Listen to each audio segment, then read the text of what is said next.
Pronto, iniciamos a gravação. Então, gente, uma boa noite. Boa noite, bom dia, boa tarde para quem vai assistir mais tarde.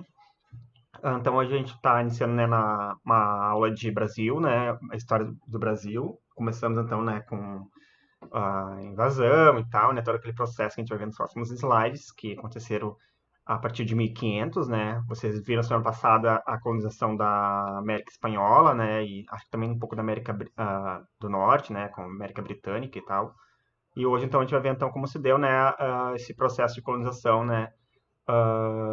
Mais inicial, por assim dizer, na América que ficou para os portugueses, né? Na parte da América que ficou para os portugueses e que virá a ser o Brasil, né?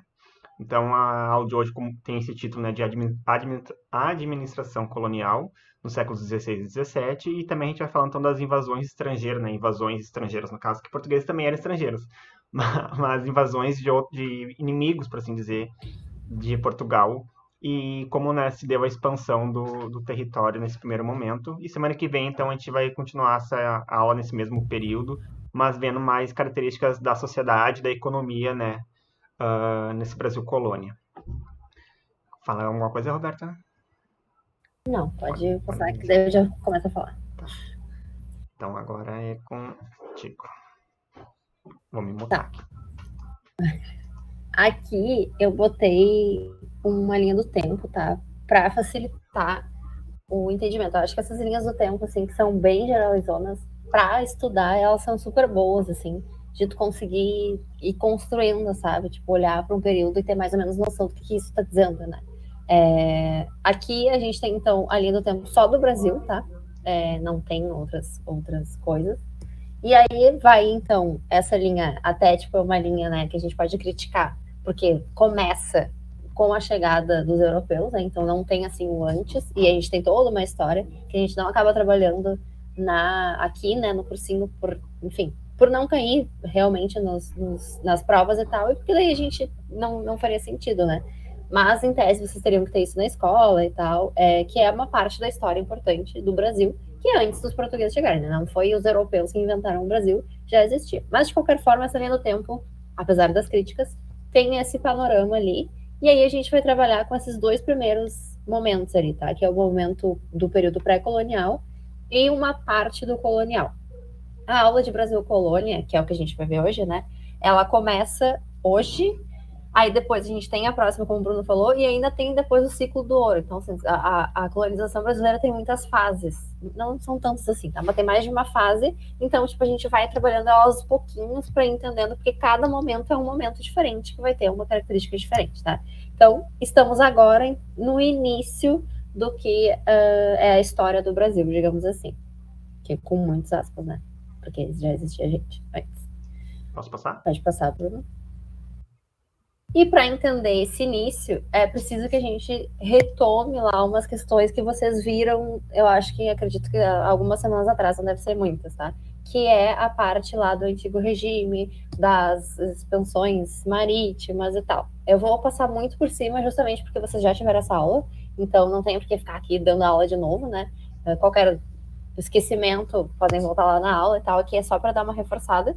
Mas por quê? A gente tem essa interligação clara, assim, né, entre a história do Brasil e a história da expansão marítima, porque foi a partir da expansão marítima que os portugueses chegaram aqui no Brasil, tá?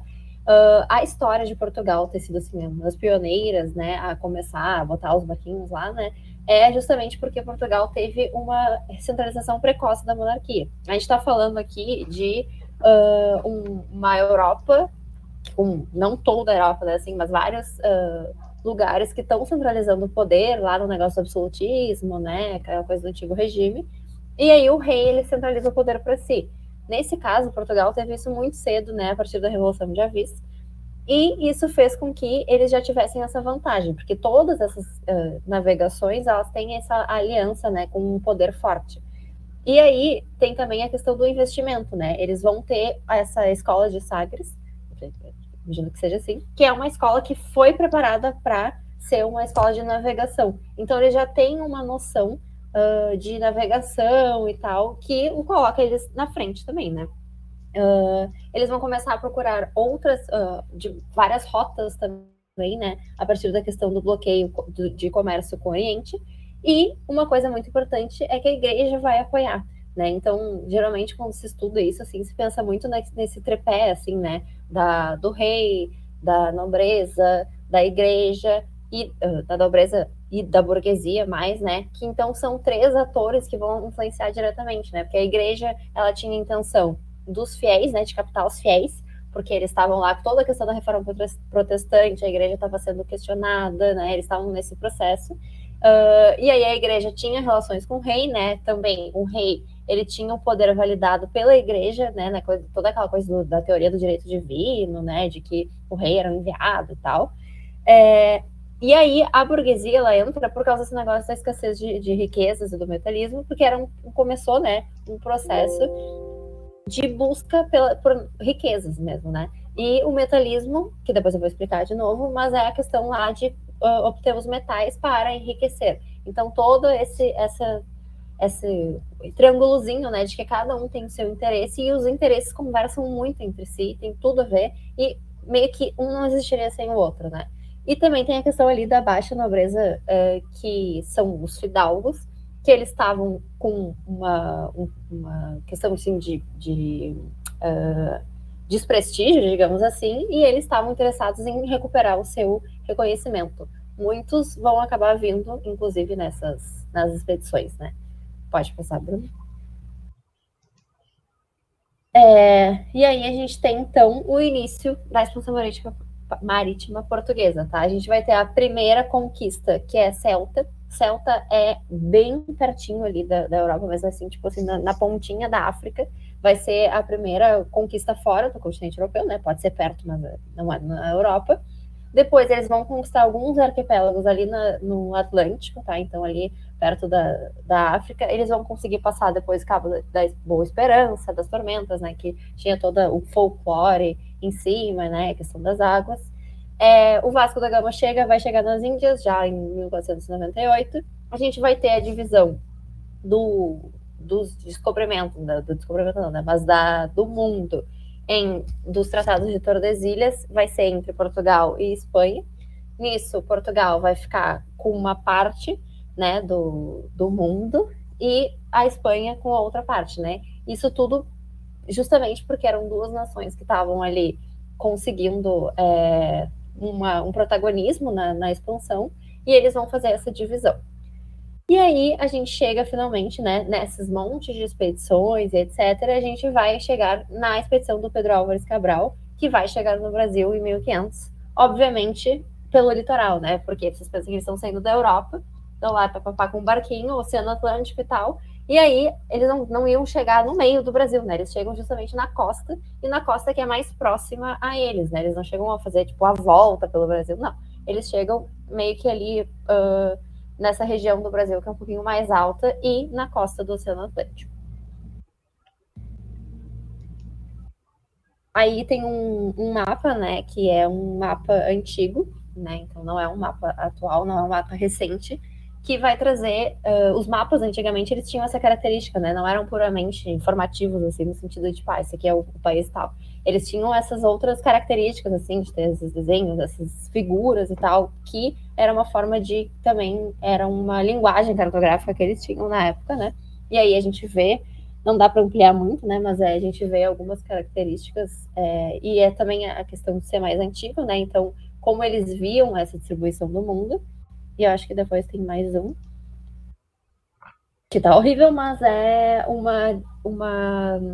os pontos, né, de chegada dos europeus portugueses nesse momento da expansão marítima, tá? Então, ali em verdinho, né, ali no Brasil, tá as primeiras chegadas no Brasil, ali a gente vai ter algumas na África, aquela ali que é Celta lá em cima, alguns pontos, tá, de referência. Esse mapa tá ruim, mas ele é bom, eu não sei porque ele fosse, assim, tipo, a qualidade dele é boa, vocês podem encontrar até no Google facilmente. E tudo isso, assim, que envolve esse processo de expansão marítima, né? Então, para entender como que aconteceu nessa chegada, a gente pensa no mercantilismo, que é a política econômica, tá? Eles não vieram para cá em busca de novas aventuras, assim, nossa, aleatoriamente, né? Não. tudo tinha uma razão econômica. Por isso que também, tipo, a questão da burguesia é tão importante, né? Além da igreja. Porque eles estavam dando essa base econômica, assim, né?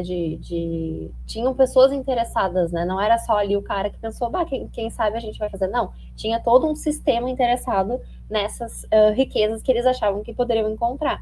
E o mercantilismo era o sistema econômico, né? A base econômica, digamos assim, da época. E eles, a política, né? Melhor do que sistema capitalismo socialista, a política econômica, e ele vai estar assim fundado na questão da acumulação de capital, tá? Então, ainda a gente está tratando aqui de uma época muito ainda dos primórdios, assim, né, da questão do capitalismo, e a gente vai ver essa acumulação de capital, né? Então, eles queriam acumular capital mesmo. E aí, isso geralmente vinha em forma dos metais preciosos, né? Assim, o que enchia os olhos era a ideia de encontrar metais preciosos. Tem toda aquela questão, né, de que eles teriam saído procurando as especiarias, né, e tal, e blá, blá. As especiarias têm um valor, mas eles também tinham muito a questão dos metais, né? Então, eles estavam em busca de encontrar minas e coisas assim. O mercantilismo ele vai estar fundado também no protecionismo do mercado interno. Então, o Estado absolutista controla a economia, é deles as decisões, né, os rumos que vão ser tomados na economia, e a balança comercial favorável. Ou seja, eles têm que exportar mais do que importar. Né? Então, tu tem que ter mais venda do que compras, né? No sentido de eles precisam estar sempre lucrando, né, com as coisas. E isso faz com que o quê? Eles pegam as colônias, tá? Então, quando a gente vai ter a invasão do Brasil e tal, quando eles chegam aqui, eles vão usar as colônias, aí a gente vai ver que esse é um processo que vai demorar, né?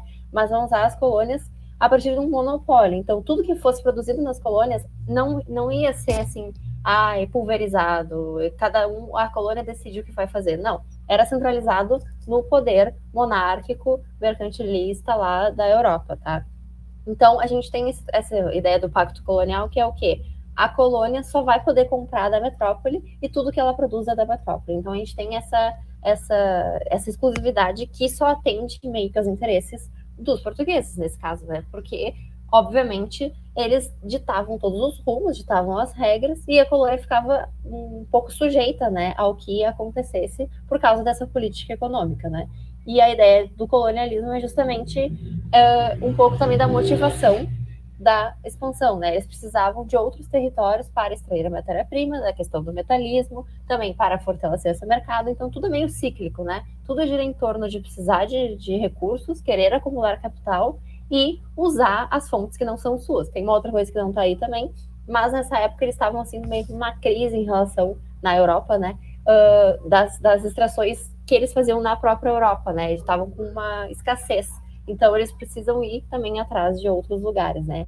Então, é basicamente a mentalidade de tipo, vamos procurar outro lugar para conseguir explorar esse lugar, pegar tudo pra gente e acumular todo o capital, que foi muito o que aconteceu, né? Pode passar, Bruno.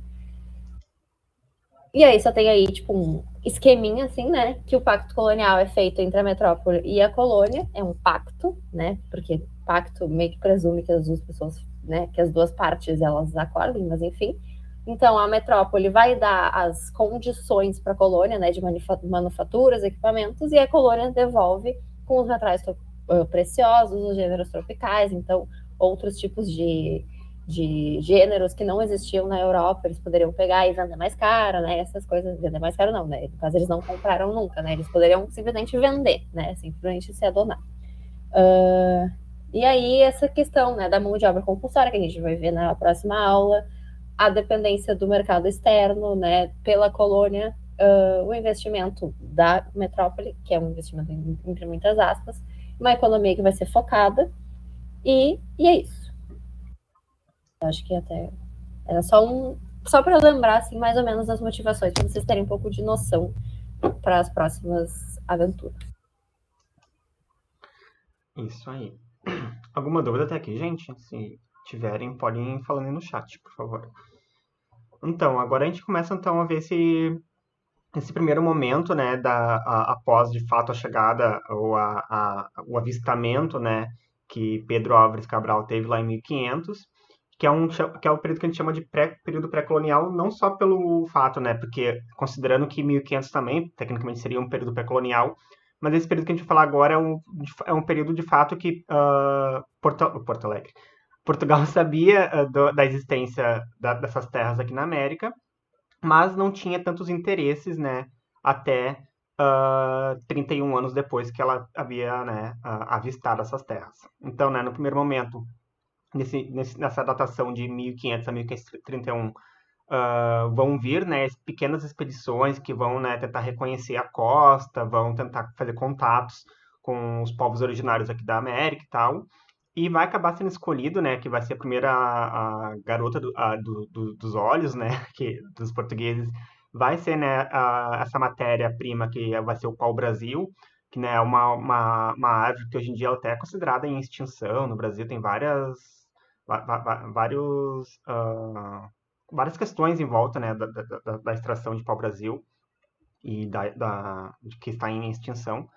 Mas nesse primeiro momento vai haver muita, né, dessas árvores aqui, principalmente na costa do Brasil, e então os portugueses vão começar a extrair, né, ela e levar esses troncos avermelhados para a Europa para serem tanto utilizados o corante, né, aqui tem uma fotinho no canto dela, que ela é de fato dessa cor, ela é um vermelho super vivo, super sangue, assim, o miolo da árvore.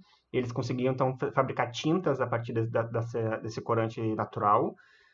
Muitas tintas usadas, né, em roupas e também outros utensílios que eram fabricados lá na Europa mesmo. E também o tronco a madeira, né, dessa árvore também acabava sendo utilizada para a produção de móveis e tal, por ser uma madeira de bastante qualidade e durabilidade, enfim. Então foi um material assim retirado aqui do Brasil que de fato fez bastante sucesso e aí ajudou, né, nessa questão do acúmulo de capital que a Roberta estava falando. A economia, né, as trocas comerciais que existiam então aqui nessa costa no Brasil durante esse período de 30 anos era baseada de duas maneiras, né? Vão ser dois conceitos, por assim dizer, que a gente aplica para essa troca comercial que aqui existia. A primeira é o escambo, né?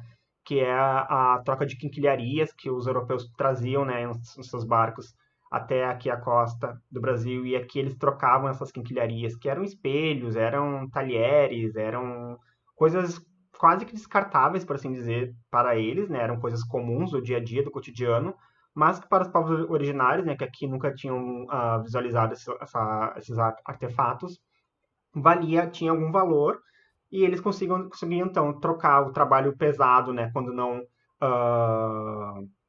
forçado, que os indígenas faziam para a extração do pau-brasil, e em troca eles ganhavam essas quinquilharias dos portugueses. Vai chegar no momento, né, que Portugal então vai assumir esse conceito de estanco, que vai ser a presunção de que o pau-brasil é a matéria-prima, é a principal fonte de renda, a principal fonte de extração da colônia, e acaba então gerando mais, incrementando mais, né, a questão de extração do pau-brasil para ir para a Europa. O baixo interesse da coroa, então, nessa região, nesse primeiro momento, vai ser também porque eles não encontraram metais preciosos, como foi o caso da Espanha, né, na parte da América Espanhola, que em México ou mesmo na América do Sul, onde os espanhóis chegaram e não demorou muito, né, e as próprias comunidades que lá viviam já também faziam, né, extração de metais preciosos, tanto pedras como esmeralda, diamante, etc., mas também ouro e prata, né. Então, diferente da Espanha, Portugal não vai encontrar jazidas nem de prata nem de ouro nesse primeiro momento. Só vão encontrar as primeiras jazidas de ouro, né, na região de Minas Gerais, no final do século XVII, lá por volta de 1690 e tantos. Mas vai ser em 1700 e pouco, né, que a extração, a corrida do ouro vai existir de fato, e isso a gente vai ver em aulas posteriores. Mas nesse primeiro momento, então, para poder organizar, né, essa questão de vindas e extração de pau-brasil aqui na costa do Brasil, vão ser estabelecidas, então, feitorias, né, que vão ser espécies de administração, né, prédios administrativos que também funcionavam como armazéns, como lugares para concentrar o pau-brasil extraído, né, para depois colocar nos navios e levar para a Europa, né.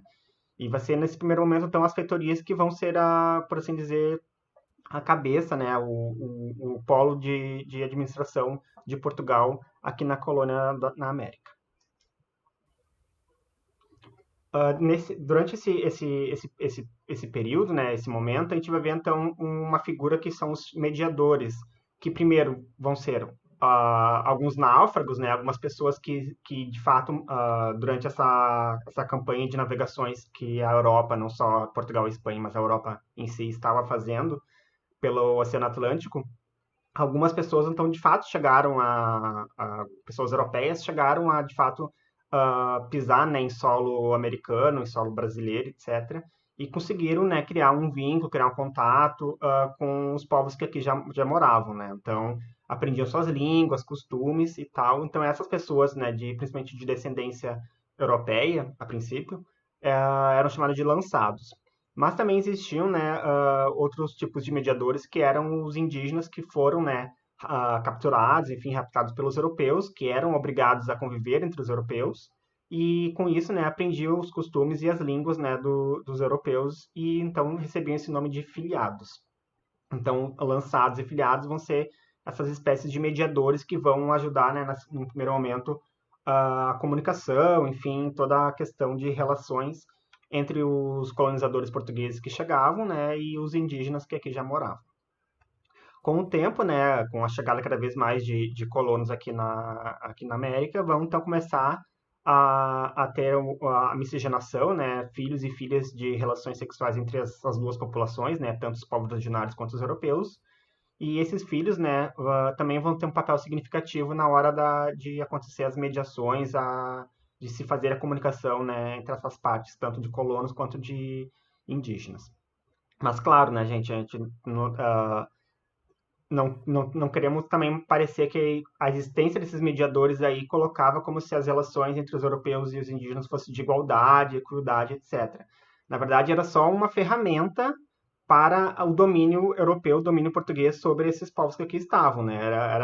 Era a princípio de tentar comunicar e tentar explicar que eles seriam, né, escravizados, que eles seriam, então, utilizados com a sua força de trabalho e tal, mas mais no sentido de poder coordenar o que os portugueses queriam do que querer fazer uma aliança, de querer deixar os indígenas confortáveis ou coisa do tipo. Em nenhum momento vocês pensem nisso, tá? Pensem apenas que todos os feitos, os atos, enfim, que os colonos portugueses vão fazer quando chegarem aqui vão ser somente por interesses, né, da coroa portuguesa, né, interesses próprios que muitas vezes passavam por cima, assim, da existência, né, da vida dos povos que aqui já habitavam, né? Então, esses mediadores também, né, então, realizavam esses papéis de tradutores dos intercâmbios comerciais entre essas duas populações, né? Mas sabemos que esses intercâmbios, como a gente viu anteriormente ali, fazia, né, com que os indígenas entregassem força de trabalho ou mesmo poucos pedras preciosas que acabavam que tinha, né, que se encontrado, em troca de quinquilharias, né, para o meio do escampo. Aqui a gente vai falar então um pouco sobre as populações originárias que já habitavam, né, principalmente a costa do Brasil, que foram os que primeiro tiveram contato com os europeus, né, quando eles começaram então a colonizar a partir de 1500. Mas a princípio, mais para o final do ano, a gente acaba fazendo uma aula mais voltada só para esse estudo dessas populações originárias, né, por conta das especificidades que elas têm, que é melhor de separar do que falar delas junto, né, desse conteúdo de Brasil Colônia. Mas algumas características, né, que a gente pode rever por agora. Essas populações, então, né, elas são num contexto histórico do período colonial brasileiro, e após o contato, né, que há entre essas duas populações, os povos originários e os portugueses, vai haver uma quantidade significativa de indígenas que vão acabar morrendo, né, pelas doenças que os portugueses trouxeram para cá, né, porque aqui eles viviam de tal forma, né, com todo o clima, com toda a cultura que aqui eles já estavam acostumados, e assim o corpo deles, né, estava acostumado também com essa rotina, enfim, com o ambiente daqui, e a chegada desses novos corpos, né, brancos, enfim, que não tomavam muito banho, inclusive, acabaram, né, trazendo bactérias, fungos, vírus, enfim, que eles não tinham, os corpos que aqui moravam não tinham, né, contato até então, por ter um oceano separando os dois continentes. E quando chegam, né, é uma questão bastante semelhante até com a expansão do coronavírus agora. É algo recente que não tinha muito conhecimento sobre, não tinha nem como tratar, obviamente, né? Os indígenas não sabiam o que estava acontecendo com eles não dá para dizer que eles não sabiam que eram doenças, eles sabiam que era picada de insetos, picada de animais silvestres, eles têm ainda, né, ainda existe a cultura, né? Uma cultura mais natural para curar com as males do corpo com a cultura deles. Eles não sabiam como curar doenças que vinham da Europa, como varíola, por exemplo, né? Então, para eles foi um choque, e existiam até tem materiais que a gente pode acabar encontrando, documentos e tal, que diziam como se acabavam acreditando que eram castigos divinos, castigos, né, conforme as religiões pregavam, como se fosse algo não natural, como se fosse algo, né, do campo mais fantasioso e que era uma punição, por assim dizer, quando que não necessariamente era uma punição, e sim, né, somente a biologia, por assim dizer, agindo. E também, né, não se pode resumir essas populações originárias aqui que aqui habitavam como uma única população, né? Existiam várias e várias etnias, vários e vários grupos de diferentes culturas e diferentes línguas, né, que aqui habitavam. Então, sempre tomar bastante cuidado quando for falar deles e saber, né, somente saber a informação de que existiam vários povos que eram muito, muito diferentes entre si, já é um caminho bastante andado. Aqui, então, temos uma imagem, né, que representa uma divisão mais pela língua, né, dos povos que moravam na costa do Brasil, né? Então, a gente vem ali embaixo os charruas, os guaranis, tupiniquim, tamaió, teminó, enfim, goitacás, mais ali para a região de Espírito Santo e Rio de Janeiro. Enfim, Tupinambá, mais lá para o norte. Potiguara, mais ali para a região do Rio Grande do Norte, né? Potiguara, inclusive, eu não sei como é que é a palavra disso, mas gaúcho é o nome de quem mora aqui no Rio Grande do Sul. Potiguara é o nome de quem mora, quem nasceu, né? Quem é oriundo do Rio Grande do Norte. E assim como Potiguara, gaúcho também não tem origem, né, de europeu, e sim, gaúchos era também como se chamavam, né, os habitantes, muitos miscigenados, né, de indígenas que habitavam, né, toda essa região dos Pampas, que não só no Rio Grande do Sul, mas também Uruguai, Paraguai e Argentina. Gentílico, Nicolas, é o nome dessa questão que eu falei agora. Olha o professor que não sabe nada. Ele está escrevendo. É o nome enfim, o nome de quem nasceu naquele lugar, né? Quase certeza que sim. Então, outras características, né, sobre os povos que aqui já habitavam, né? Em sua grande maioria, eles praticavam uma agricultura de subsistência, né? Então, era somente para a sobrevivência deles mesmos, não tinha essa intenção de acumular e nem de fazer trocas comerciais, né? Então, a caça e a pesca acabavam sendo, né, a maior forma de subsistência, de conseguir alimentos. Dividiam, né, então, o trabalho por uma questão mais de gênero, né? Enquanto mulheres cuidavam das colheitas e homens caçavam, né, na guerra. Mas também eu acho importante fazer um adendo, né, que toda essa frase, né, divisando o trabalho por gênero, já põe um precipício pelo princípio de que a palavra gênero, né, o conceito de gênero é algo ocidentalizado, né, é algo que vem principalmente da Europa. Então, não dá para se dizer que os indígenas, as populações que aqui moravam, falavam, mulheres cuidam de colheitas e homens cuidam da caça, porque esse próprio conceito de mulheres e homens era diferente entre eles. Claro, tinha algumas questões biológicas envolvidas, né, como a presença de vulva, a presença de falo, enfim, mas dizer que se chamavam mulheres, que as mulheres todas ali faziam a questão da colheita e os homens todos faziam a questão da caça e da guerra, pode parecer um pouco simplista demais, né? Eles eram seminômades? Sim, João. Muitos eram seminômades, né? Eles se colocavam numa certa área, num certo ambiente por algum período, acabavam migrando mais pela função, né, de precisar de mais alimentos, subsistências, que eles iam para outros lugares para buscar.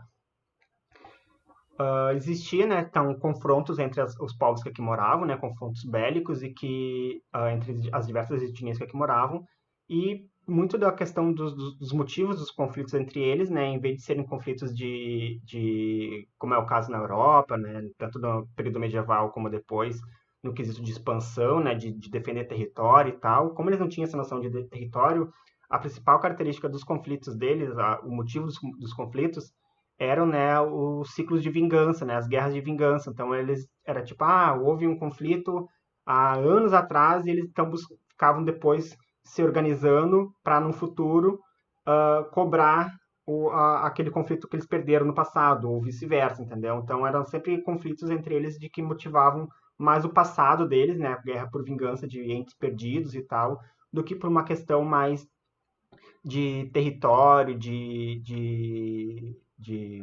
imperialismo, etc., como era, né, lá na Europa ou mesmo, né, na Mesopotâmia e tal.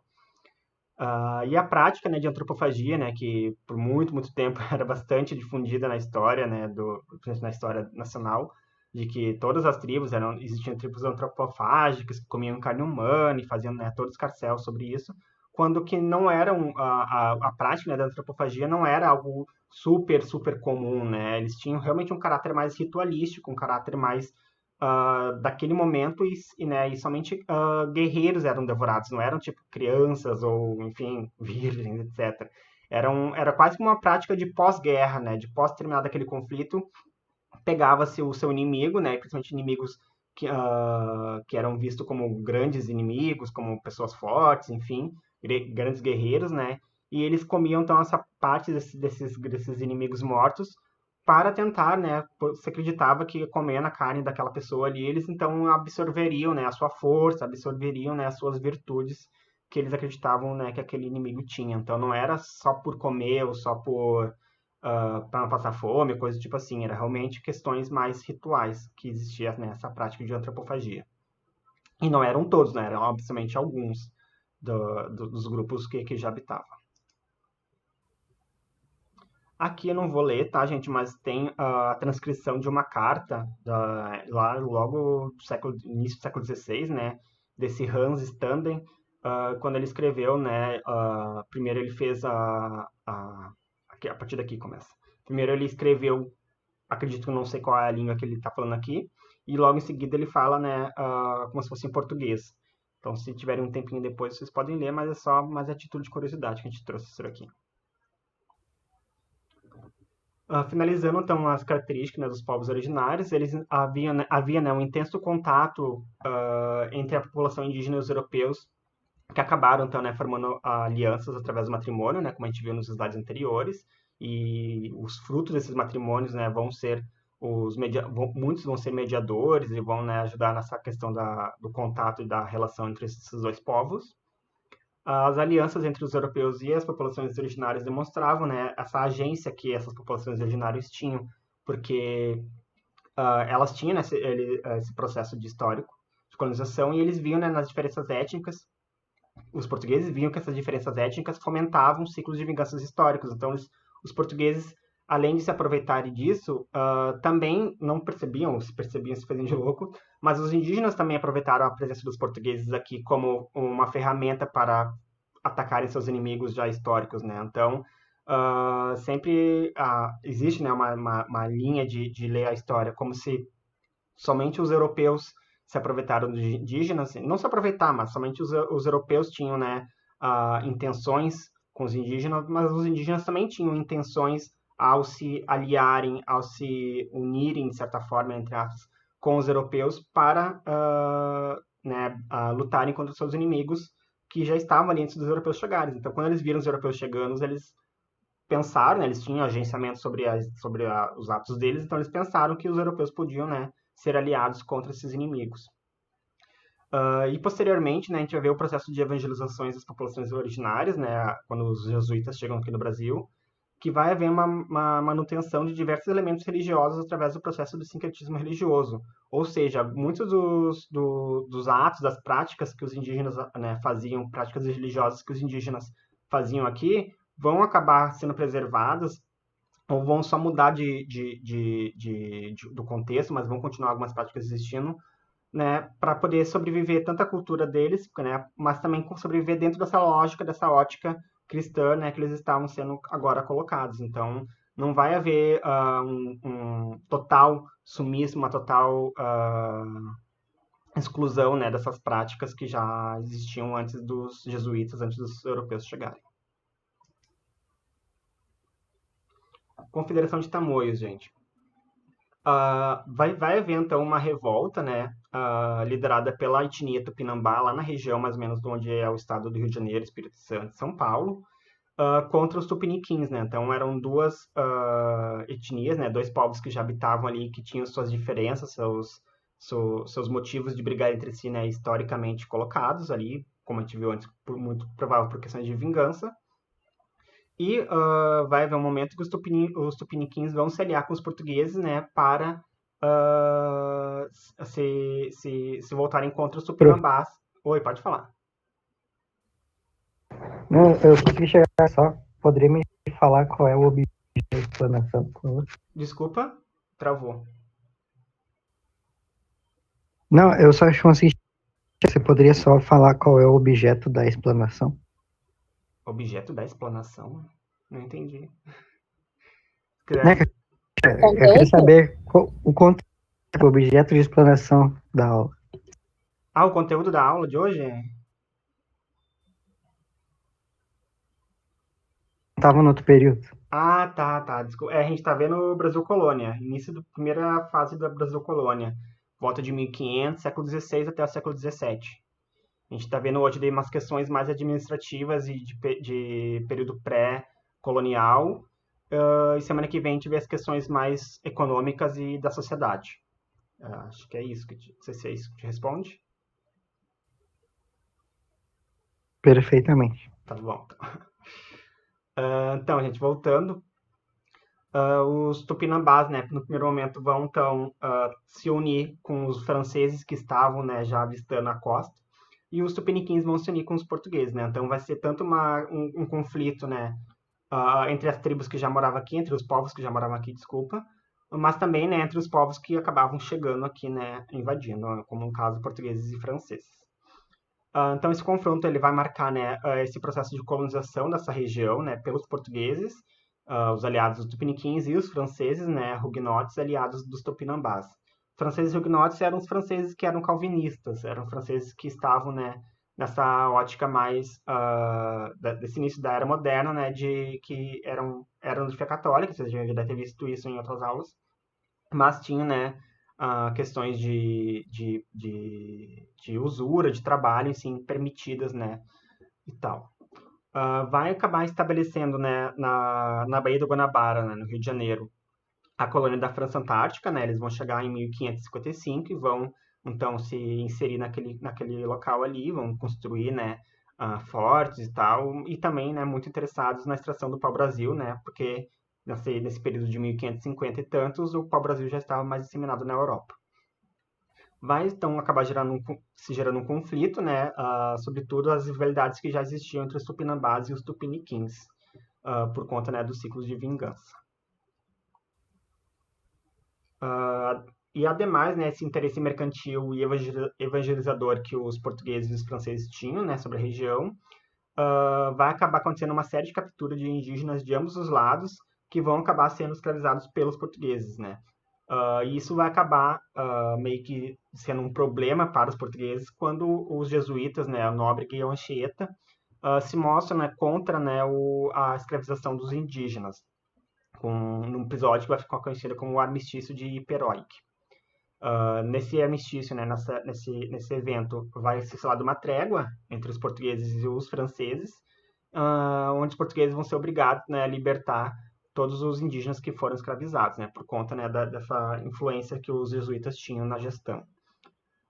Mas quando começa a chegar um novo modelo de governança, né, que a gente vai ver logo daqui a pouquinho nos próximos slides, vai chegar, então, um governador-geral, né, com a intenção de governar toda essa colônia portuguesa que aqui existia, o Mendes Sá, e vendo, né, a situação que ali estava, vai considerar que os franceses deveriam ser expulsos, né, então, com a ajuda de seu sobrinho, né, Estácio de Sá, vão novamente se unir com os tupiniquins e vão fomentar que um novo conflito exista, né? Volte a existir um novo conflito entre Tupiniquins e Tupinambás.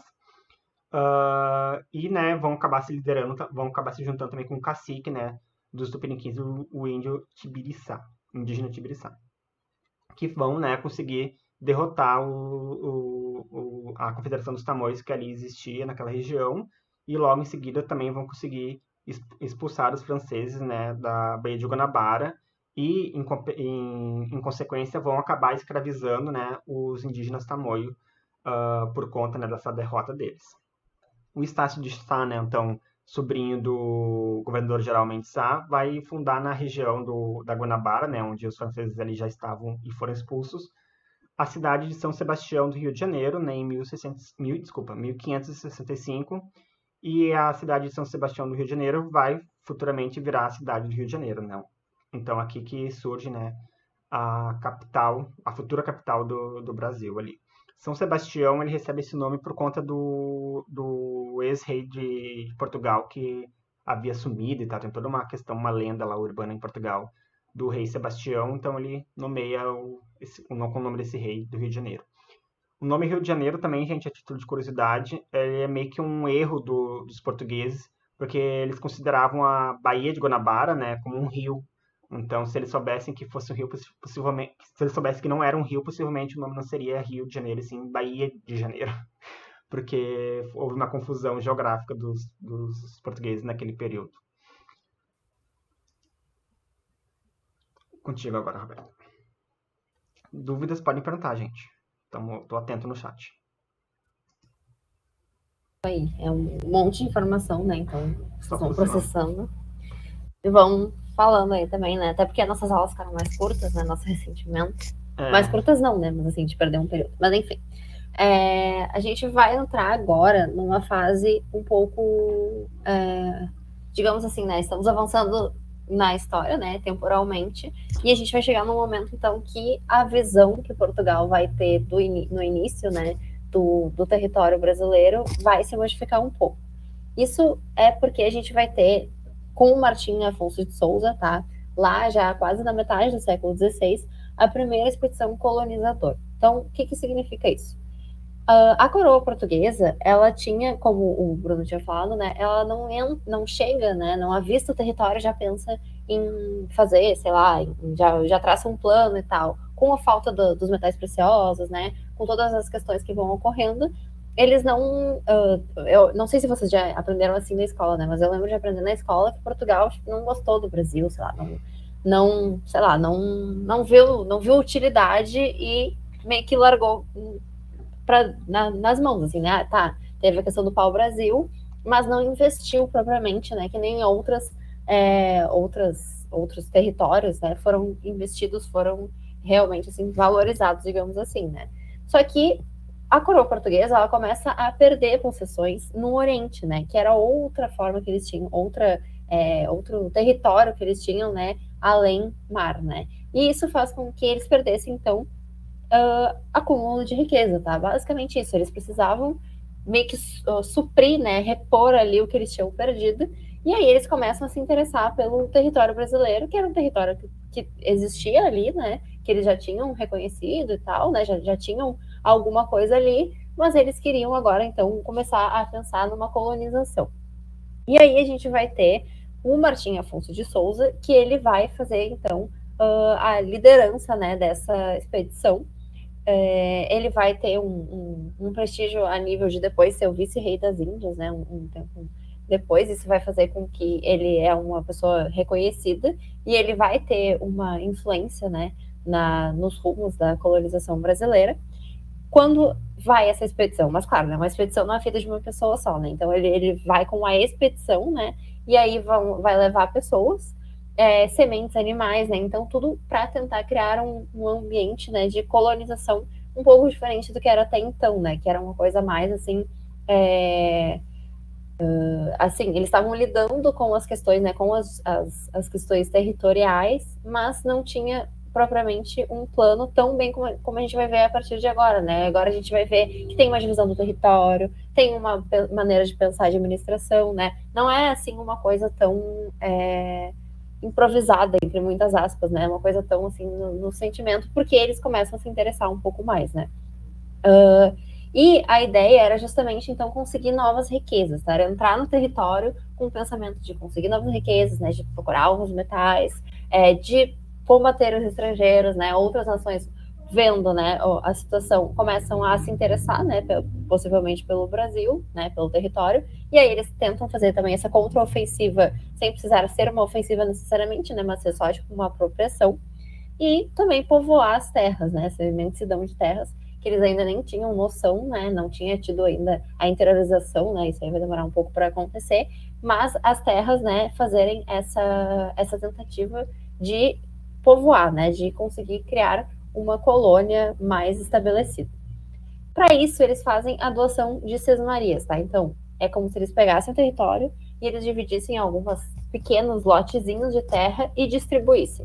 Ao fazer isso, né, eles tentavam fazer com que as pessoas que estavam lá se utilizassem dessas terras para produção, né? Então, assim, para que essas terras tivessem algum fim, né, lucrativo para eles, né? Então, esses lotes eles seriam entregues a quem deveria ser responsabilizado. Não é uma ideia de propriedade privada, é uma ideia de doar para as pessoas fazerem lá o seu trabalho para gerar o lucro, né? O lucro, né? A acumulação. E o Martim Afonso de Souza ele também vai ser responsável pela fundação da Vila de São Vicente, tá? Que aí daqui a pouco já vai fazer um pouco mais de sentido o motivo. Aí a gente vai ter, né, a ideia das capitanias hereditárias. As capitanias hereditárias, elas têm uma ideia prática bem objetiva, assim, né, que é dividir o território, pegar essa divisão do território, entregar na mão de alguém, né, de um ente privado, e essa pessoa privada cuidar desse território. É praticamente assim, brincando, né, mas assim, é uma coisa meio parceria público-privada, assim, sabe? Tipo assim, só que com uma diferença, né? Mas enfim, a ideia de que tu pega a terra e tu entrega na mão de alguém e diz assim, ó, tu, pessoa privada, vai lá e, enfim, faz o que tu achar, né, com essa terra, mas que me gere um benefício, né? Eles já tinham feito essa experiência, né, nas ilhas ali, né, que eles já tinham povoado.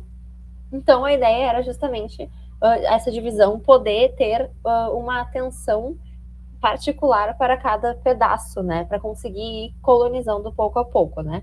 O capitão donatário, né, a gente tem a ideia dessas cartas de doação, né, então não é uma transferência, né, então eu não estou botando no nome de ninguém, né, eu estou justamente doando, assim, uma ideia de que tu vai emprestar, né, essa terra para os donatários que devem colonizar e devem tratar daquilo. Então, considerando que eles achavam, né, enfim, não conseguiam dar conta de tudo, eles emprestam, eles fazem essa divisão, e aí a pessoa, né, o capitão donatário que fica com aquela região, ele é responsável meio que por tudo, o que não faz com que ele fosse o dono absoluto, tá? Então ele não vai substituir o rei na questão de dar ordem, ele esqueci a palavra, mas ele é um mandatário do rei, tá? Então é como se ele fosse uma representação, mas ele não tem autonomia, então ele não pode fazer o que ele quer, né? Ele tem uma coisa assim a seguir, né? Não é assim, tipo, é meu, agora eu vou pintar do jeito que eu quero. Não. Ele tem que ainda respeitar algumas coisas, tá? A gente vai ver que eles vão ser supervisionados pelos governadores gerais, que a gente vai ver daqui a pouco o que é, mas então a ideia é que dividindo, né, o território lá em porções menores, essas pessoas, né, esses privados, né, essas entidades privadas, pessoas, elas iam poder pegar aquela região ali, proteger, colonizar, né, extrair o máximo possível, né, é uma ideia, assim, realmente de conseguir especializar a situação.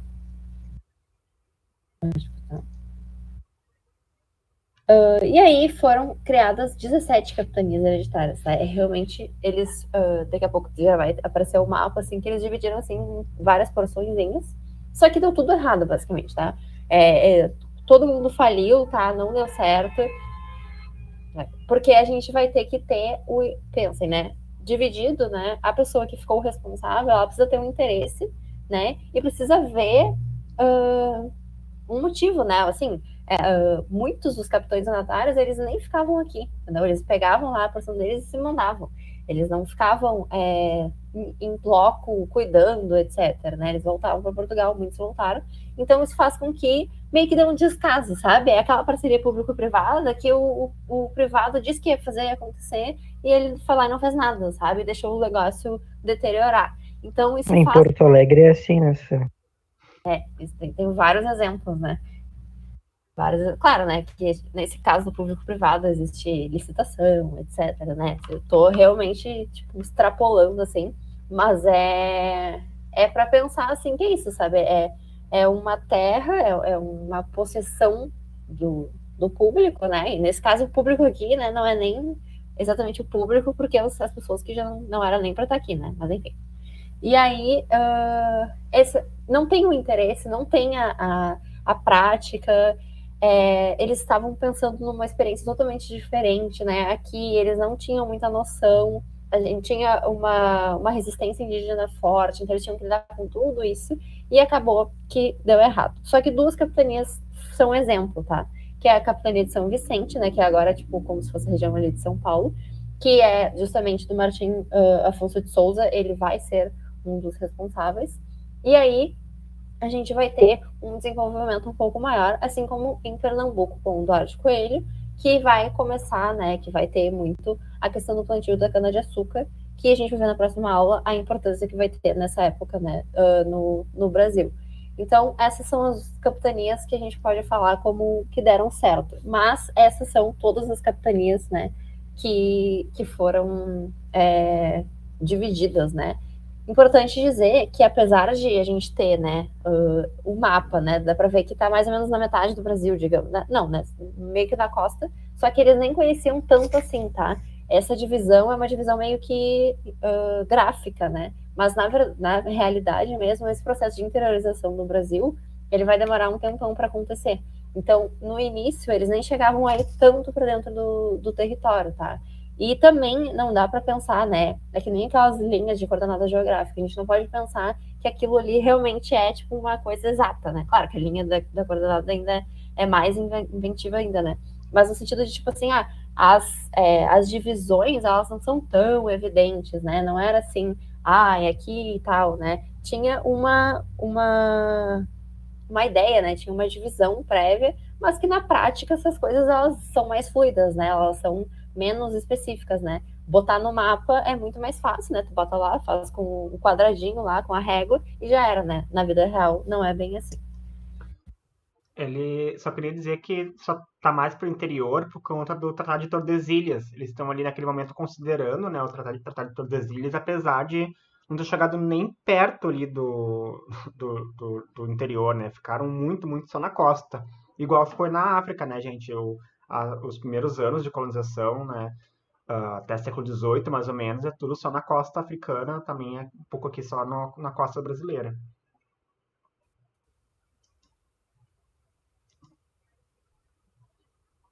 Bom, e aí vai existir a ideia dos governadores gerais, né? Que com todo o processo, né, das capitanias, foi uma alternativa de administração que foi encontrada. Os governadores gerais têm mais uma questão centralizadora, tá? Não absoluta, né? Não é assim o rei absoluto, mas é centralizar um pouco para que tenham representantes da coroa portuguesa, tá? Diferente de tu entregar para alguém, são pessoas que vão estar representando, né? Tipo, como se fossem realmente os mandados do rei, assim, que vão estar lá fiscalizando e tal.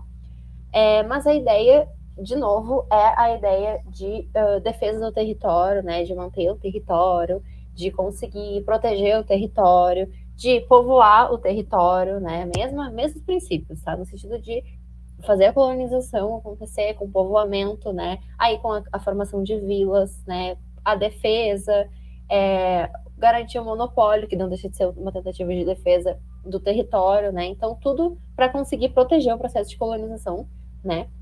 Que estava acontecendo, e também para incentivar a plantação de cana-de-açúcar. Porque a cana-de-açúcar, ela vai ser, assim, protagonista master, né? Da colonização daqui para frente, e já se tem um incentivo, né, para que isso aconteça. E também, de novo, a busca pelos metais preciosos, né, que é uma constante em todo momento. Vocês podem ver que os interesses de Portugal, eles mudam a medida só da intensidade do quanto eles vão descobrindo, tá? Porque basicamente, assim, na formulazinha escrita, se fosse fazer um mapa mental, é sempre essa questão do metalismo, a questão de defender o território, a questão de conseguir mais acúmulo, né? As formas que eles vão fazendo, isso até vai mudar durante a colonização. Mas os interesses, assim, brutos, eles acabam sendo basicamente os mesmos, tá? Aqui a gente tem os governadores gerais, tá? Então a gente vai ter primeiro o Tomé de Souza, ele vai trazer um grupo de jesuítas, outra coisa bem importante que depois vai vir também, que depois a gente vai falar na próxima aula. E aí isso vai ter o impacto da questão da religião, que vai ser bem fundamental também. A gente vai ter o Duarte da Costa, né, seguindo, né, na sucessão, que vai ter um conflito, né, entre jesuítas e colono pela questão da escravização indígena, porque a gente tem toda uma coisa, né, que uma parte dos jesuítas questionava a questão da escravização indígena, e aí a gente vai ter esse embate também por causa da França Antártica, também isso vai ter uma repercussão no pensamento e nas reações e contra-reações dos jesuítas e dos colonos. E o Mendes Sá, que ele vai fazer com que se intensifique esse processo de aldeamentos indígenas e vai expulsar os franceses, como o Bruno tinha falado, da Baía de Guanabara. Isso tudo são os 3 governadores, tá, que vão ter esse papel. Vocês podem ver que não dá para pensar em governador, tipo assim, e aí até tem a fundação, por exemplo, de Salvador, mas assim, eles vão fundar vilas, vão ajudar e tal, mas não é necessariamente uma super governança no Brasil, né? Porque vocês pensam em todo o tamanho. Claro que agora a gente tá falando de uma partezinha só, que era o que eles conheciam, né? Mas não é assim uma coisa tipo assim, tem um rei no Brasil. Não é a ideia de ter um rei no Brasil, é a ideia de ter alguém que representa o rei só porque ele tá lá pelos interesses do rei, tá? Então ele não vai ter necessariamente um poder, de novo, super centralizador e tal, né? A ideia é só que tem um representante para estar lá, para olhar, para ver o que está acontecendo e para agir de acordo com o que se esperava da coroa.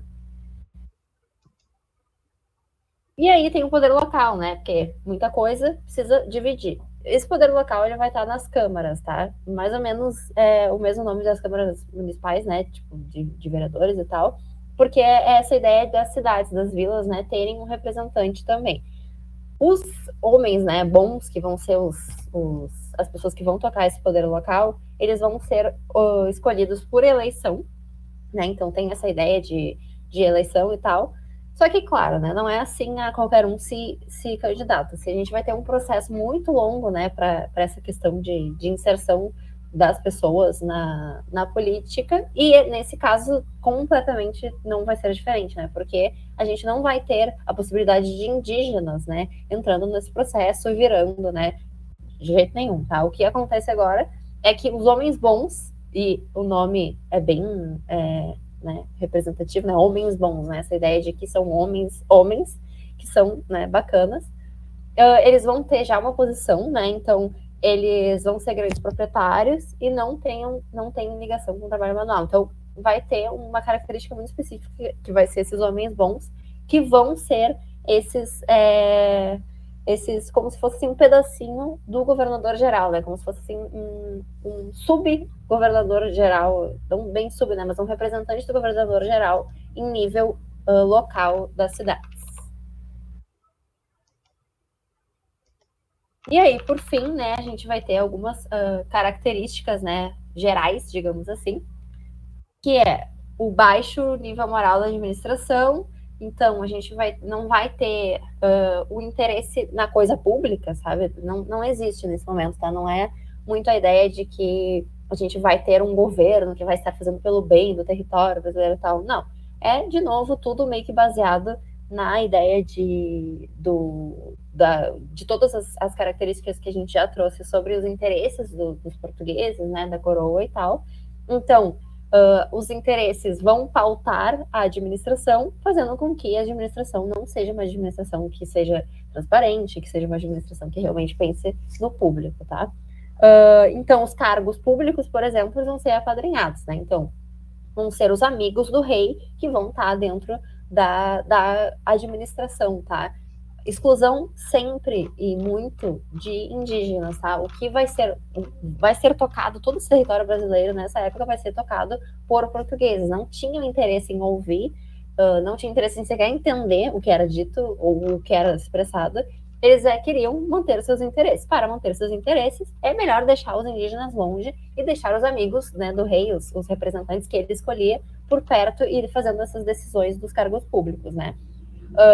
Então, vai ter essa centralização burocrática, então vai ter uma ideia de que o rei, né, tem um imperativo ali, mas uma autonomia local para lidar com os conflitos que eram muitos e eram muito diferentes, porque como o Bruno falou, né, a gente vai ter muitas diferenças no Brasil. E aí a gente justamente vai ver, né, que essa administração ela é contraditória à medida que tenta centralizar para representar alguma coisa que já tem na Europa, mas também tenta dar autonomia, mas às vezes dá para alguém fazer, mas aí quer fazer. Então, assim, é meio caos, tá? E no sentido de que não tem uma linha. Como eu falei, antes tinha menos ainda, antes não tinha projeto, parecia. Começa a ter um projeto, começa a ter ideias de como administrar, mas essas ideias elas não têm uma linha raciocínio lógica, assim.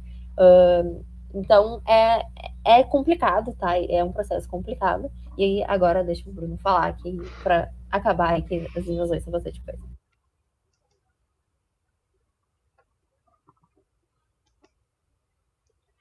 Pronto.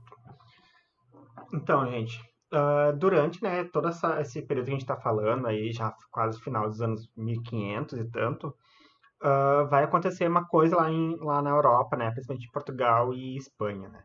O problema vai acontecer um problema sucessório na coroa portuguesa, né, porque o atual rei, né, o Dom Sebastião, vai acabar sumindo, por assim dizer, né? Nessa batalha ali de Alcácer Quibir, eu não me lembro de que era isso, mas acho que é pro norte da África, alguma coisa assim. Era uma dessas lutas, esses conflitos contra os árabes que Portugal tava tendo, né? Nesse momento. Daí o rei vai sumir e ele não tinha descendentes, né? Então a própria morte dele também não acaba ficando uma coisa muito certa no primeiro momento e tal. Mas Portugal fica, né, sem um representante legal e real, né?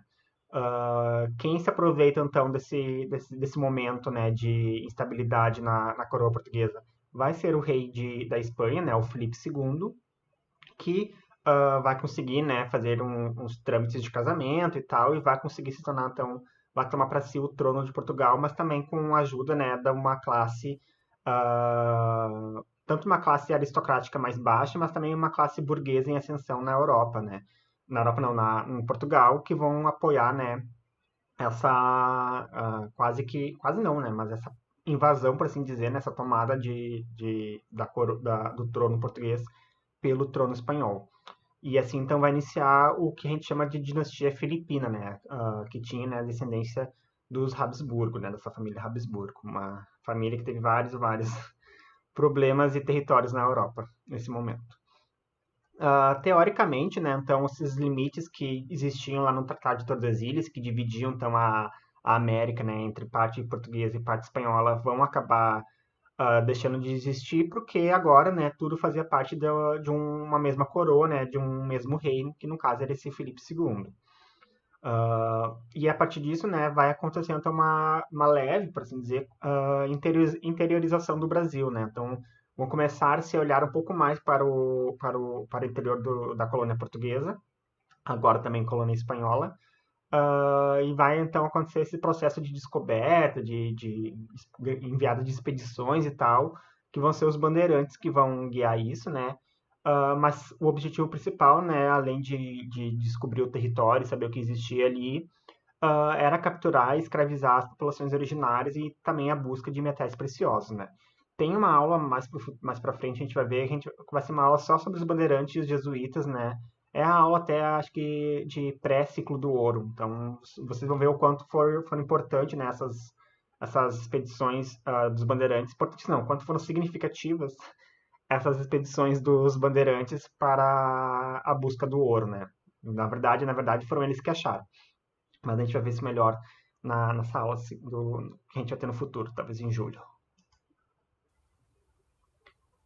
Isso ainda sobre a União Ibérica, né? Então, vai ser nesse momento então que Portugal e Espanha acabam ficando, né, sobre a mesma tutela, sobre o mesmo, sendo a mesma coisa praticamente. Vai ser então um intervalo de 60 anos mais ou menos que isso vai acontecer, vai ficar, né, acontecendo.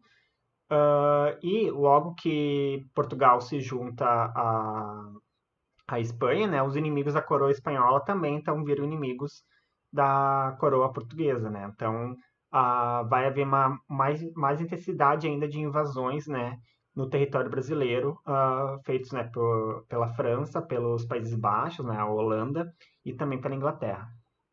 Como ficou a relação da Holanda com a União Ibérica? A Holanda, se eu bem me recordo, ela sempre esteve meio subordinada à coroa espanhola, né? Pelo menos antes desse processo de 1500 e tantinho.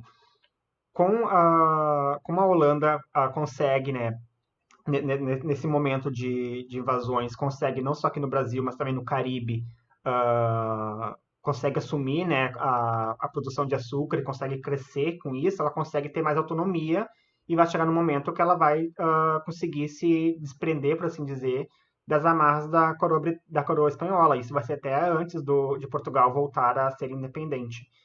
Não sei se é bem isso que tu queria saber, Raíssa, mas a princípio, né, a Holanda em si ela era inimiga da coroa espanhola e a chegada da Holanda, dos holandeses aqui no Brasil, que a gente vai ver no próximo slide já, vai ser um pouco em decorrência disso, né? Se antes a Holanda não tinha invadido o Nordeste, enfim, não tinha invadido com caracteres de colonizar mesmo essa parcela que era de Portugal, agora que não era mais de Portugal, era da Espanha, eles não tinham muito bloqueio para isso, por assim dizer. Portugal vai de nada. Portugal então vai conseguir a sua independência, né? Reconquistar sua independência em 1640, né? Quando a dinastia de Bragança, né? Que tecnicamente eram possíveis herdeiros, né? Da aristocracia que já tinha sido rei em Portugal. Vai se juntar com outras camadas da sociedade de poder, né, como aristocratas e uma própria classe burguesa, e vão conseguir então restaurar a corte de Portugal, né, se separando então da corte espanhola. E quem assume então vai ser Dom João IV, né, que ele era do Dom Pedro, sei lá, tataravô do Dom Pedro, possivelmente, bisatataravô do Dom Pedro. Em 1640, e esse episódio então vai ficar reconhecido como Restauração Bragança. Deixa eu ver o que a Nicolas falou. Então, quem expandiu as fronteiras do Brasil para o interior foi a própria Espanha e não Portugal. Sim e não, Nicolas. É que nesse primeiro... Quando a gente falou ali de expansão para o interior, é só uns passos a mais para o interior. A real interiorização do Brasil vai ser no ciclo do ouro, que vai ser quando eles... E nem é tão interiorização assim, né? A gente vê que é mais para Minas Gerais e Goiás. Ali é no centro do país mesmo, né? Considerando o país atual, o mapa atual, pelo menos. Ali vai ser uma interiorização de fato. Quando a gente fala ali interiorização do Brasil nos slides sobre a União Ibérica, é mais realmente saindo um pouco da costa, né, indo mais pro interiorzinho, assim, considerando essa parte mais nordeste do país, e no sul, né, nessa região de Rio da Prata, principalmente, né. Então vai ser nesse momento aí que a própria parcela aqui do estado do Rio Grande do Sul, Santa Catarina, que vai começar a ter essa ambiguidade de, é Portugal, é Espanha, é de quem, é de quem. Vai ser nesse momento que vai, e por isso que a gente chama de interiorização, porque de fato há uma interiorização mais pro sul, em sentido Rio da Prata, por assim dizer. Mas não é uma interiorização, tipo, a nível do centro do país, como Minas Gerais e Goiás. Isso só vai ser no ciclo do ouro, lá por volta de final dos anos 1600. Quem desfez as missões jesuíticas aqui no sul foi a União Ibérica. Deixa eu me lembrar, a gente vai ver isso que tu perguntou agora vai ser melhor respondido nessa aula de bandeirantes e jesuítas, que vai ter mais pra frente. Mas os jesuítas, eles são expulsos no Brasil pelo Marquês de Pombal. Então, e Marquês de Pombal é 1750. Então, Portugal já era independente e não foi a União Ibérica, por assim dizer, que expulsou. Foi a própria coroa portuguesa, separada da Espanha, que expulsou os jesuítas. Durante a União Ibérica, eu não sei te dizer com muito o papel dos jesuítas. Os papéis dos jesuítas a gente vai ver melhor nessa aula, que a gente vai ter só sobre eles. Mas houve um certo incentivo, sim, nessa datação de 1600 e pouco, de construções de missões jesuíticas aqui no Brasil. Mas vão ser as missões mais ali da região do Paraná. Não sei se tu tá mais familiarizado com esse tema, que primeiro vão ser essa leva de missões jesuíticas ali para a região do Paraná, quase divisa com outros países, né, com a parte da espanhola e tal, Paraguai. As missões que são mais famosas, pelo menos aqui no Rio Grande do Sul, né, os Sete Povos das Missões, por exemplo, isso é uma segunda fase das missões jesuíticas, que é mais esse período de 1750, 1730, que logo depois eles são expulsos, né. Mas a gente vai ver isso melhor nessa aula de bandeirantes e jesuítas que vai ter mais pra frente. Tá quase acabando a aula, gente. Agora, então, a gente vai ver um pouco sobre essas invasões estrangeiras, né? A gente já viu um pouco da França Antártica, né? Que foi o período ali de 1555, onde os franceses, né? Calvinistas, por assim dizer, se apossaram ali da região da Baía de Guanabara, construíram fortes e se aliaram com os indígenas tamoios, né? E ali conseguiram, então, fundar o forte de Coligny, acho que é assim que fala. E, enfim, meu cachorro. E muitos dos que estavam ali, né, eram fugitivos das guerras que estavam acontecendo na Europa, né? Eu acho que nesse período aí devia ser a Guerra dos 100 Anos entre França e Inglaterra, mas a Europa em si vive em guerra desde muito tempo. Então, foi uma primeira, por assim dizer, a invasão mais oficial e que teve essa característica de construção de forte, de fato ficar mais um tempo ali. Depois a gente vai ver a França equinacional, né? Já mais de 50 anos depois, essa França ali na Baía de Guanabara. Durante, né, esse período de União Ibérica, então a França, como inimiga da Espanha, né, invade o nordeste ali do Brasil e vão até, né, fundar a cidade de São Luís, que existe até hoje, né, no estado do Maranhão. E acho que talvez a invasão que mais durou tempo e que teve mais significado, né, não digo mais importante, mas que teve mais destaque foi, né, as invasões holandesas, né, que representando a Companhia das Índias Ocidentais, né, que tinha, né, assim, um investimento privado, né, não era tanto o governo da Holanda, o rei da Holanda que estava mais organizando isso, e sim essa companhia de comércio, né, que eram as Índias Ocidentais, mas que existia não tanto o poder colonial, poder do rei, né, real, mas também poder da burguesia. A primeira tentativa de invasão da Holanda, né, vai acontecer em Salvador, né, então capital aqui da colônia, entre o ano de 1624 e 1625, vão falhar, né, não vão conseguir ter sucesso nessa invasão, inclusive, né, vão ter católicos, vão ter várias milícias, vários grupos que vão lutar contra os holandeses nesse momento.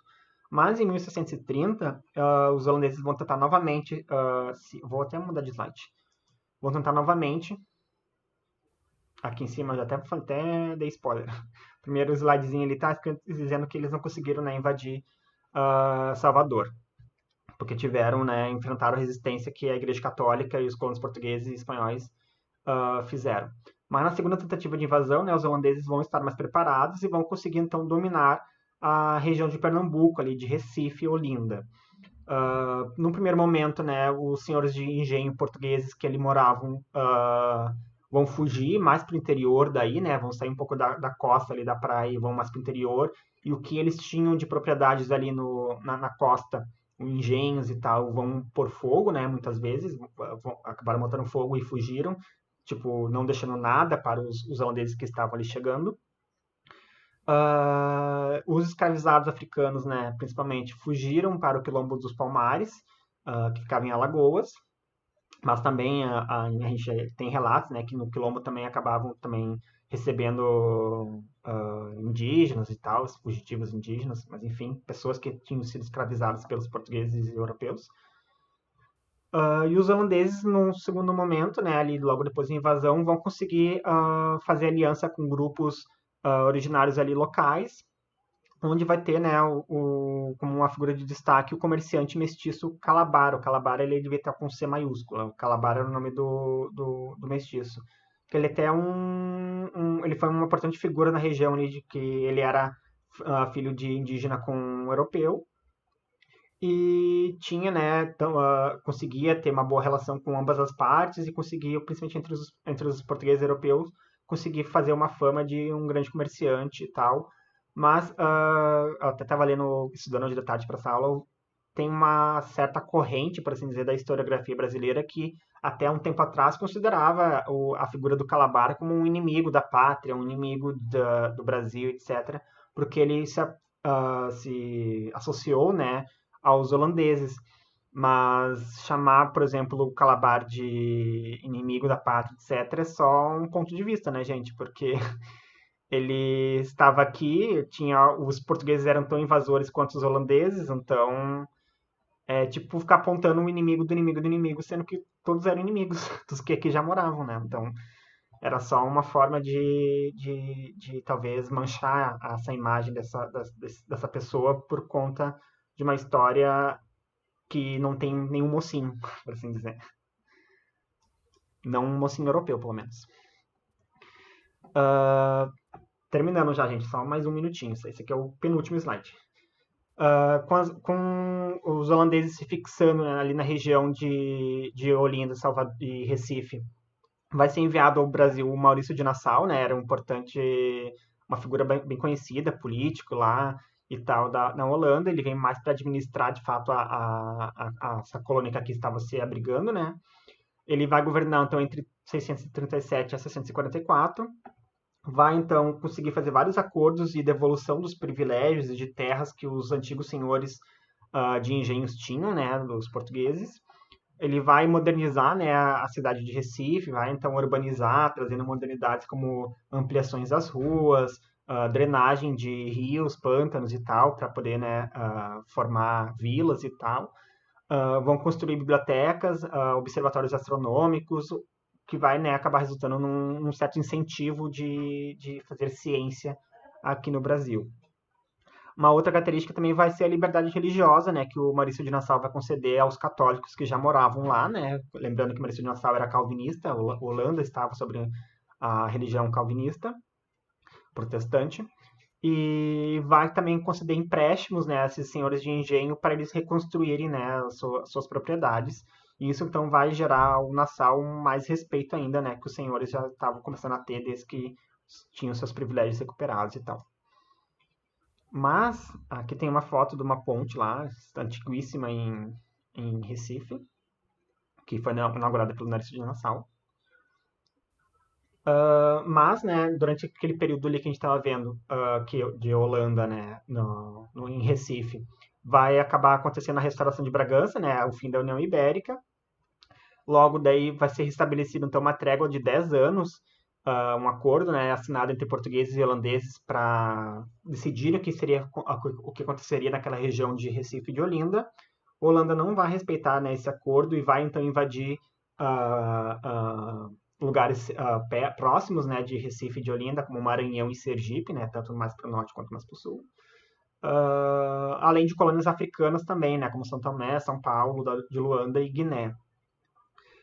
E a administração de Nassau, né, aqui no Brasil, vai endurecer o tom com os senhores de engenho, com os senhores, né, portugueses que aqui já moravam, cobrando os empréstimos que eles tinham sido oferecidos anteriormente, aplicando mais taxas, né, e impostos e tal, além de exigir cada vez mais uma produção de açúcar, né, que estava começando ali naquela região, para poder gerar lucro, né, para a coroa holandesa e os burgueses também holandeses.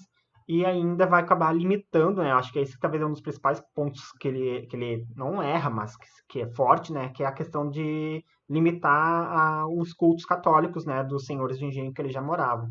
Então eles vão acabar se unindo contra, né, os holandeses. E em 54, né, 1654, os holandeses vão ser expulsos, né? Nassau já nem estava mais aqui, Nassau já tinha ido embora no final da década de 640. E vai acabar, então, sendo assinado, né, a carta de rendição de Campina de Taborda, após, né, uns levantes tanto de pessoas negras, indígenas e brancos, né, que já moravam na região e não estavam, né, contentes com a administração holandesa, né, como no passado ali mais mas não tão distante, eles estavam, né, satisfeitos com a questão de modernização da cidade e tal. E em 661 vai ser assinado então a Paz de Haia, que vai reconhecer então o Nordeste, né, a nível lá na Europa, vão reconhecer o Nordeste do Brasil e a Angola, né, lá a colônia na Angola na África, como colônias de Portugal. E vai ser nesse momento então que Inglaterra e Portugal vão se juntar quase que de uma vez por todas, por assim dizer, né, onde eles vai se intensificar relações de aliança que as duas potências tinham, né? Mas é uma relação que a gente vai ver também mais para frente em outras aulas de mais predominância, né, dos interesses britânicos, né? Então, sempre Inglaterra tirando mais proveito dessa relação do que Portugal tirando proveito da Inglaterra. E é isso, gente, acabamos. Ai, desculpa tanta coisa, as pessoas nem aguentaram, mas já teve gente que até foi embora. Gente, é isso. Semana que vem, então, a gente continua. Vai ser Roberto e Lucas, não vai ser eu. E a gente inventa sociedade e economia nesse período de Brasil Colônia, tá bom? Qualquer coisa, chame a gente no WhatsApp. Roberta, dê um tchauzinho pra nós. Boa noite, gente. Qualquer coisa está aí. Semana que vem estou aí de novo. Eu e o Lucas. Beijo. Depois o Bruno Paulo. Eu volto na outra semana. Beijo, gente. Uma boa noite pra vocês. Boa semana. Eu já logo mais coloco a aula no YouTube. E já tá no Moodle o slides. Boa noite.